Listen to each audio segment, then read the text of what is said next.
राष्ट्रीय लोकदल के सभी पदाधिकारीगण भारी संख्या में किठौर विधानसभा क्षेत्र के इस वीर भूमि पर उपस्थित सभी बहनों और भाइयों, रामनवमी के अगले दिन ही मुझे इस किठौर की भूमि पर आना पड़ा है। और बहनों और भाइयों, कल आपने देखा होगा जब श्री अरुण गोविल जी रामायण सीरियल में भगवान राम का रोल अदा कर रहे थे और उस रोल के माध्यम से कलयुग में भी भगवान राम के चित्रण को जीवंत कर रहे थे। उस समय उनको भी नहीं पता रहा होगा कि एक दिन रामलला अपनी जन्मभूमि पर अपना जन्मोत्सव मनाएंगे।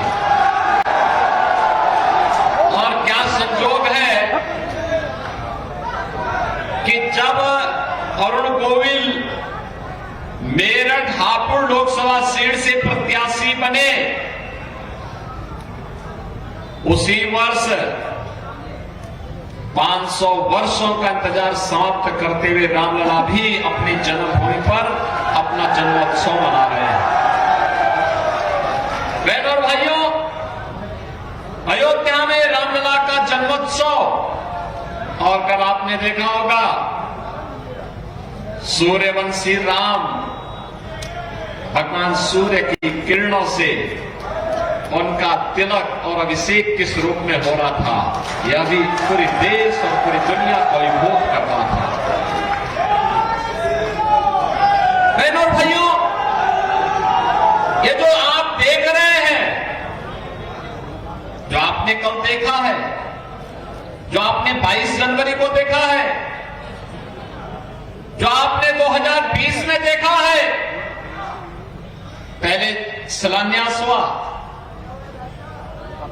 फिर प्रभु राम की मूर्ति प्राण प्रतिष्ठा का भव्य आयोजन हुआ और कल जन्मोत्सव का कार्यक्रम। कल अयोध्या धाम में 15 लाख से ज्यादा श्रद्धालु आए थे, 15 लाख से ज्यादा। आप मुझे बताओ, क्या यह कार्य कांग्रेस, सपा, बसपा के लोग कर पाते क्या? क्या ये लोग कर पाते क्या? और इसीलिए हम लोग आए हैं और इसीलिए अरुण गोविल को भी लेके आए हैं।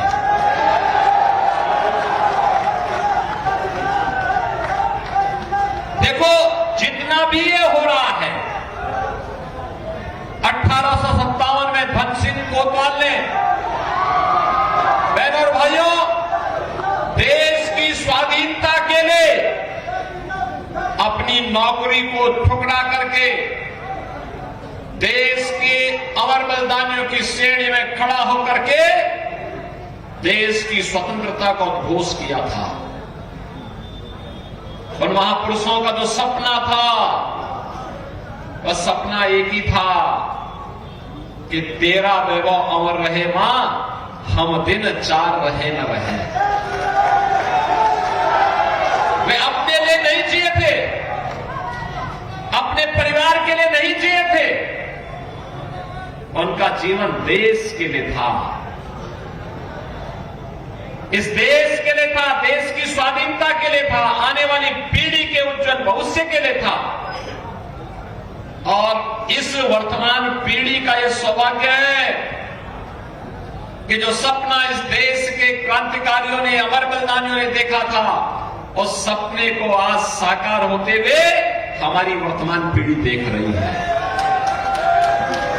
ये विकसित भारत की जो संकल्पना प्रधानमंत्री मोदी जी ने दी है, ये विकसित भारत दुनिया में सम्मान हो, सीमाएं सुरक्षित हो, आतंकवाद और नक्सलवाद की समस्या का समाधान हो, इंफ्रास्ट्रक्चर वर्ल्ड क्लास हो, एक गढ़ से कठोर होते हुए जो मार्ग दौर के लिए आ रहा है, 4 लेन का बन रहा है।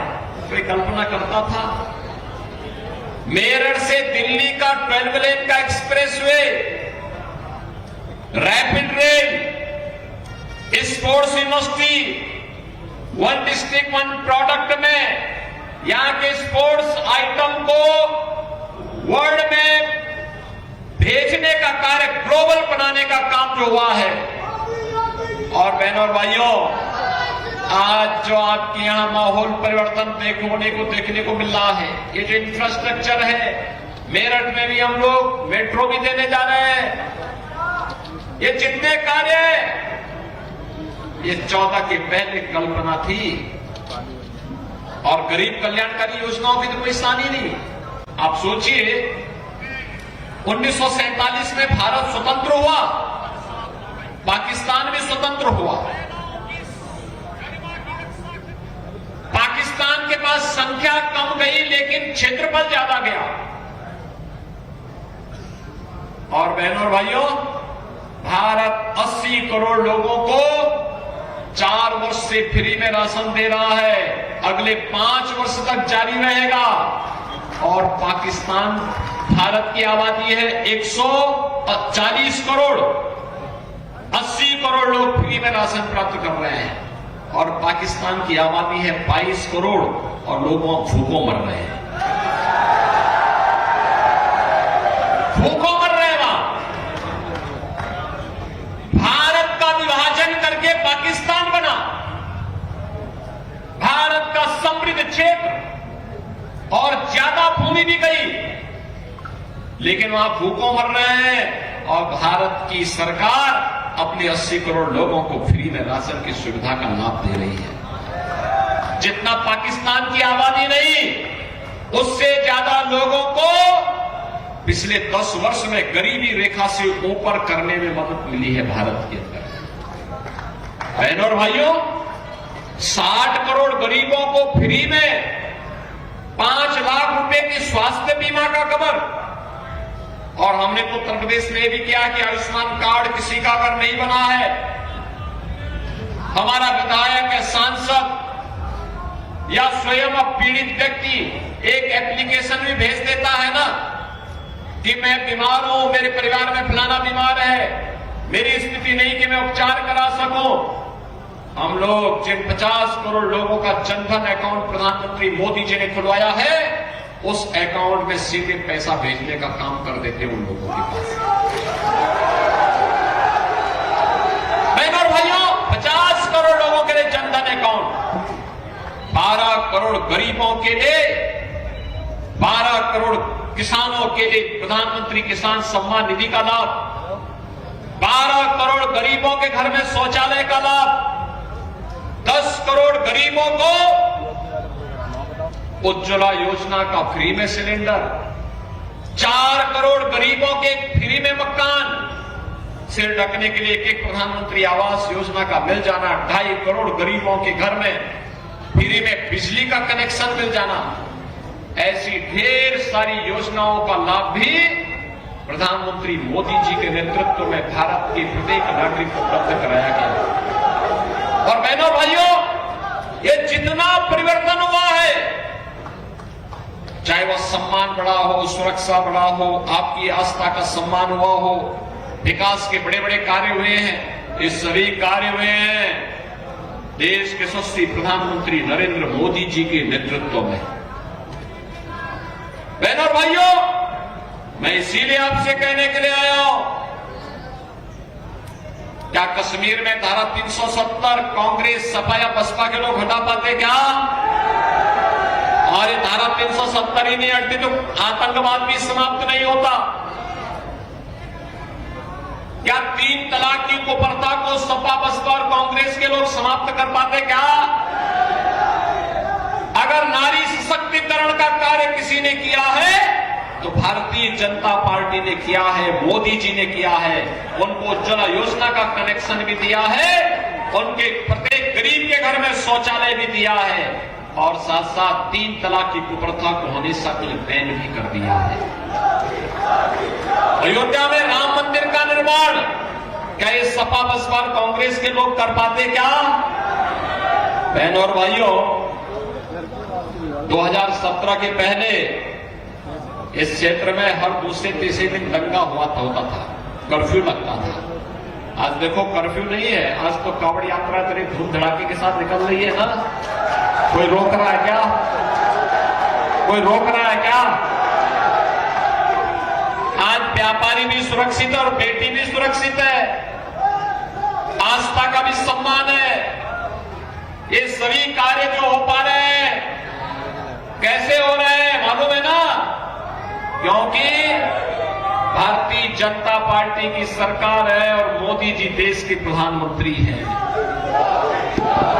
और इसीलिए हम सब आपसे कहने के लिए आए हैं, हम लोग इसीलिए आए हैं कि भारतीय जनता पार्टी की सरकार आपकी आस्था का भी सम्मान करती है, नौजवान की आजीविका की व्यवस्था भी करती है, किसानों को भी सम्मान देती है, महिलाओं को भी सुरक्षा देती है, व्यापारियों की खुशहाली के माध्यम से विकास के मार्ग को प्रशस्त करती है और विकास और विरासत की इस अद्भुत श्रृंखला को आगे बढ़ाने के लिए लोकसभा चुनाव 2024 में भारतीय जनता पार्टी ने श्री अरुण गोविल जी को अपना प्रत्याशी बना करके मेरठ हापुड़ लोकसभा क्षेत्र में भेजा है। बहनों और भाइयों, मोदी जी ने देश को कहा है कि हमें देश को विकसित भारत बनाना है। विकसित भारत के लिए आत्मनिर्भर भारत चाहिए। आत्मनिर्भर भारत के लिए आत्मनिर्भर उत्तर प्रदेश और आत्मनिर्भर मेरठ चाहिए। आत्मनिर्भर मेरठ के लिए हमें विकसित मेरठ भी चाहिए। और ये जितना भी कार्य हुआ है, कर्म लेन का highway, rapid rail, sports university, आप याद करिए पारुल चौधरी यही की बेटी है ना, अभी उसने गोल्ड मेडल जीता था चीन में। चीन के खिलाड़ी को चीन की धरती पे पछाड़ करके, और हमने सीधे उसको डिप्टी एसपी की नौकरी दी है। सीधे डिप्टी एसपी की। बहनों और भाइयों, ये स्पोर्ट्स यूनिवर्सिटी इसीलिए जो पढ़ाई लिखाई करके आगे बढ़ेंगे कंपटीशन में, उनके लिए तो नौकरी है ही, लेकिन जो खेल कूद में भी आगे बढ़ेंगे उनके लिए यूनिवर्सिटी होगी, और फिर नेशनल और इंटरनेशनल गेम्स में उनके लिए नौकरी उनका इंतजार कर रही होगी। बहनों और भाइयों, वन डिस्ट्रिक्ट वन प्रोडक्ट के माध्यम से स्थानीय हस्तशिल्पी और कारीगरों का सम्मान भी है, व्यापारियों को आगे बढ़ने का अवसर भी है, और लोकल प्रोडक्ट को ग्लोबल बनाने का एक अभियान भी है। दुनिया में मेरठ का स्पोर्ट्स का आइटम छा रहा है आज, और इसीलिए अरुण गोविल को हम लेकर के आए हैं। वो मेरठ के सांसद होंगे तो फ्री में यहां का विज्ञापन करके आपको एक नई पहचान दिला देंगे। नहीं तो करोड़ों रुपए विज्ञापन में खर्च होता है। बहनों और भाइयों, मुझे बहुत अच्छा लगा आज विजयपाल तोमर जी भी और राजेंद्र अग्रवाल जी भी इस सभा में हैं। विजयपाल तोमर जी तो संगठन के कार्य से उड़ीसा में थे। उड़ीसा में सीधे कल शाम को ही वे आए हैं, और यहां पर रह करके आज वह अरुण गोविल के समर्थन में अपने गांव में यहां पर आप सबका आह्वान करने के लिए आए हैं। राजेंद्र अग्रवाल जी और मैं दोनों लोग तो बहुत दिनों तक सांसद थे। लगातार वे मेहनत करते थे, काम करते थे, विकास के लिए लगे रहते थे, लगातार काम करते थे, और आज उनका भी सानिध्य श्री अरुण गोविल जी को प्राप्त हो रहा है। और इसीलिए आज हम सब आपके पास आए हैं आपसे कहने के लिए, बहनों और भाइयों, हमें विकसित भारत चाहिए। न केवल हम बल्कि आने वाली पीढ़ी उसका लाभ प्राप्त कर सके, और देश के बारे में वही सोचेगा जिसके लिए देश प्राथमिकता हो, नेशन फर्स्ट। और इसीलिए हम कहते हैं चुनाव नेशन फर्स्ट और फैमिली फर्स्ट के बीच में है।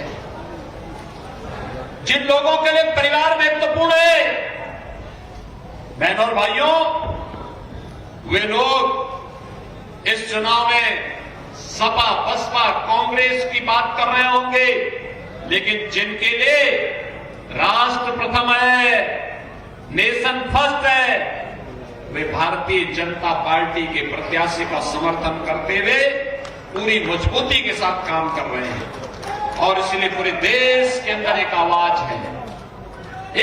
है कि फिर एक बार, अब की बार।